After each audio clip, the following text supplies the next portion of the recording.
सध्या जीमेलवर log in केलं किंवा वर्तमानपत्र उघडलं की केवळ एकच गोष्ट दिसते, ती म्हणजे NFOची जाहिरात. म्युच्युअल फंड कंपन्या जे नवीन फंड लॉन्च करतात त्यांना NFO किंवा न्यू फंड ऑफर म्हणतात. मागच्या काही वर्षात म्युच्युअल फंड्समध्ये चांगला रिटर्न मिळालाय, त्यामुळे लोकांचा म्युच्युअल फंड्सवरचा विश्वास प्रचंड वाढलाय.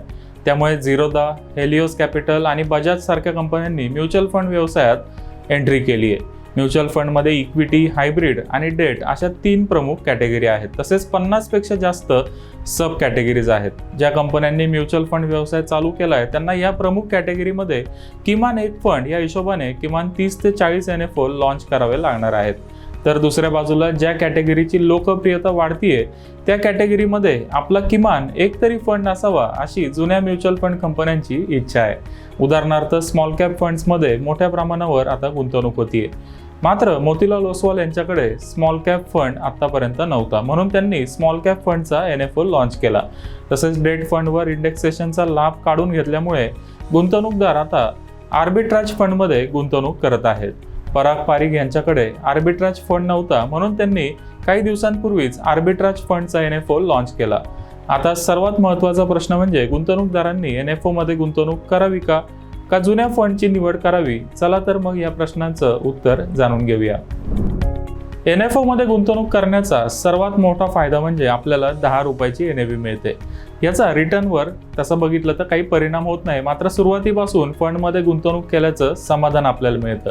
कोणत्या NFO मध्ये गुंतवणूक करावी आणि कोणत्या NFO मध्ये गुंतवणूक करू नये ते ठरवण्यासाठी आपल्याकडे एक फ्रेमवर्क पाहिजे. कोणत्याही NFO मध्ये गुंतवणूक करण्यापूर्वी असाच फंड सध्या अस्तित्वात आहे का हा प्रश्न आपण विचारला पाहिजे. समजा मोतीलाल ओसवाल यांनी स्मॉल कॅप फंड लॉन्च केला होता. या फंडमध्ये काही वेगळेपण आहे का ते आपण तपासलं पाहिजे. साधारण तसाच फंड बाजारात उपलब्ध असेल तर जुन्या फंडला प्राधान्य देणं कधीही चांगलं. उदाहरणार्थ स्मॉल कॅप कॅटेगरीमध्ये SBIचा फंड आहे. हा फंड 14 वर्ष जुना आहे आणि या फंडने चांगली कामगिरी देखील केली आहे. मग असा चांगला पर्याय उपलब्ध असताना नवीन NFO मध्ये गुंतवणूक करायची काहीच आवश्यकता नाहीये. NFOच्या माध्यमातून एखादी कंपनी पूर्णपणे नवीन फंड लॉन्च करत असेल तर मात्र आपण त्यामध्ये गुंतवणूक केली पाहिजे. उदाहरणार्थ झिरोदाने ELSS कॅटेगरीमध्ये Nifty large mid cap 250 index fund launch केलाय. असा फंड इतर कोणत्याच म्युच्युअल फंड कंपनीकडे उपलब्ध नव्हता.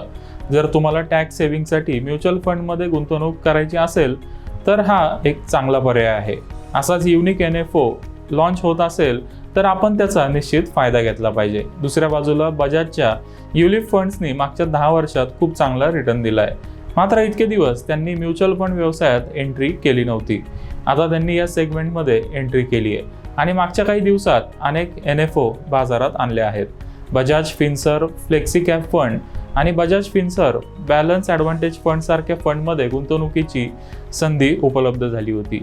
अशा पद्धतीने आपण काहीतरी वेगळेपण असणाऱ्या NFO मध्ये गुंतवणूक करण्याचा निर्णय घेतला तर नवीन कॅटेगरीमध्ये आपल्याला पोर्टफोलिओ डायव्हर्सिफाय करता येईल.